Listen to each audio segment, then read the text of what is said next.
ইতিবাচক ধারায় শেষ হয়েছে ঢাকার শেয়ার বাজারের লেনদেন। সার্বিক সূচক ডিএসএক্স 12 পয়েন্ট বেড়ে দাঁড়িয়েছে 5,238-এ। হাত বদল হয়েছে 476 কোটি টাকার শেয়ারের মালিকানা। লেনদেনে অংশ নেওয়া প্রতিষ্ঠানগুলোর মধ্যে দর বেড়েছে 139টির, কমেছে 206টির, আর অপরিবর্তিত রয়েছে 49টির দর। এবার বাজার নিয়ে বিশ্লেষণ শুনবো অ্যালায়েন্স ক্যাপিটাল অ্যাসেট ম্যানেজমেন্টের। আজকে মার্কেট সামান্য পজিটিভ নোটে ক্লোজ হয়েছে। ইন্ডেক্স মাত্র 12 পয়েন্টস বৃদ্ধি পেয়ে এখন ক্লোজ হয়েছে 5,238 পয়েন্টসে।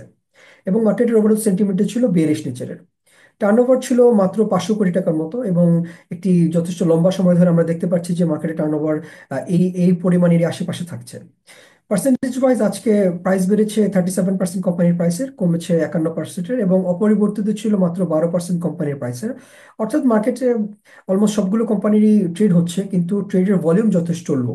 অর্থাৎ ইনভেস্টরদের মার্কেটের প্রতি সেন্টিমেন্টও যথেষ্ট লো বলে আমরা মনে করি। ফাইনালি সেক্টরাল পারফরমেন্সের দিক থেকে আজকে সবচেয়ে বেশি টার্নওভার ছিল ব্যাংকিং সেক্টরে, ফলোড বাই ফার্মাসিউটিক্যালস এবং টেক্সটাইল সেক্টর।